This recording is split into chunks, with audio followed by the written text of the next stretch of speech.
आज हम एक बहुत ही गहरे और रहस्यमयी विषय पर बात करने वाले हैं, गरुड़ पुराण, जो हमें बताता है कि मृत्यु के बाद आत्मा की यात्रा असल में कैसी होती है। मृत्यु के बाद क्या होता है?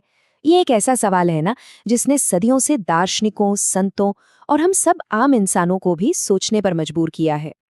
तो जरा सोचिए, लगभग 2000 साल पुराना एक प्राचीन हिंदू ग्रंथ, 18 महापुराणों में से एक, जो हमें मृत्यु के बाद आत्मा की इस पूरी यात्रा का, कह सकते हैं, एक डिटेल्ड नक्शा देता है। इस सफर में हम क्या क्या देखने वाले हैं? सबसे पहले हम पुराण और उसके मूल सवाल को समझेंगे, फिर गरु की पौराणिक कहानी, एक दिव्य खोज और एक अनोखा सौदा। इसके बाद आत्मा के वो पहले 13 दिन, मृत्यु के बाद का न्याय और आखिर में पुनर्जन्म का वो महान चक्र। तो चलिए इस यात्रा की शुरुआत करते हैं।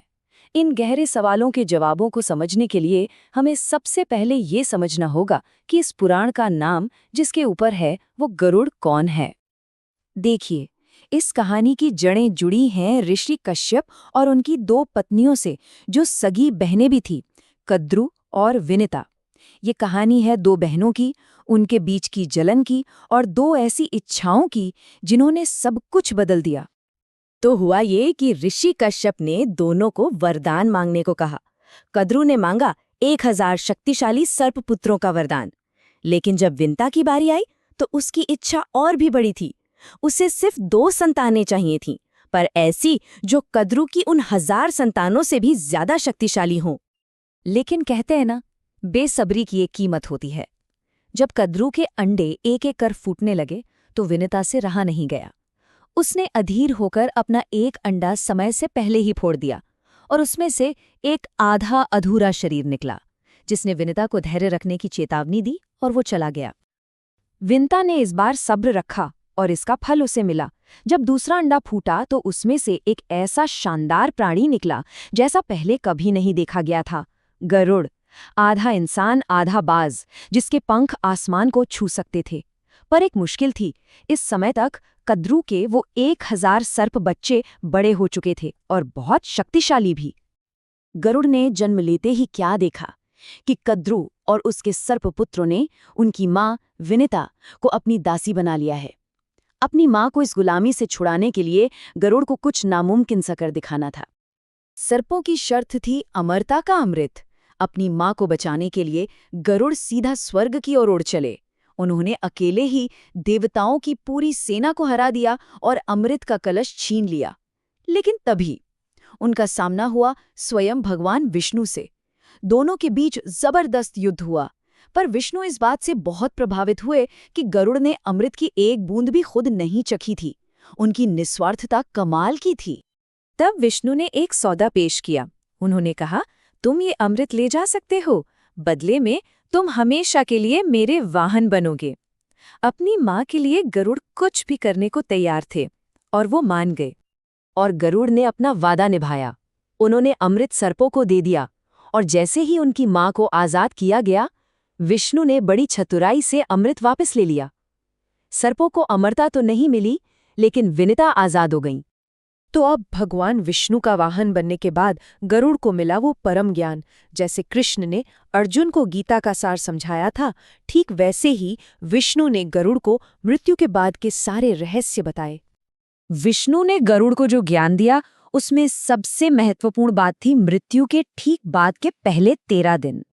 गरुड़ पुराण के हिसाब से इन 13 दिनों तक आत्मा पृथ्वी पर ही भटकती है, जिसे प्रेत अवस्था कहते हैं।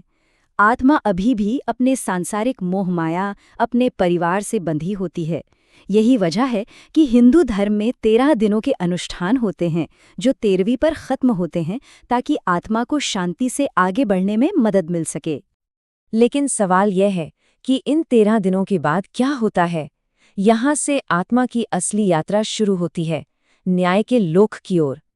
यमदूत यानी मृत्यु के दूत आत्मा को लेकर यमलोक की ओर 17 दिन लंबे सफर पर निकलते हैं। इस यात्रा में आत्मा अपने गुजरे हुए जीवन की फिल्म की तरह अपने सारे कर्मों को देखती है और जीवन में किए गए कर्म ही तय करते हैं कि ये यात्रा आरामदायक होगी या कष्टों से भरी। यमलोक में यमराज के सामने समझिए एक तरह का सेलेस्टियल अकाउंटेंट होता है, जो जीवन भर के हर अच्छे और बुरे काम का हिसाब करता है। एक एक कर्म का लेखा जोखा तैयार किया जाता है। इस हिसाब किताब के आधार पर आत्मा की अगली मंजिल तय होती है। मोटे तौर पर 3 रास्ते हैं। एक अच्छा, कर्तव्य से भरा जीवन पितृलोक की ओर ले जाता है। अगर किसी ने असाधारण पुण्य और दान किया है तो वो स्वर्गलोक जाता है।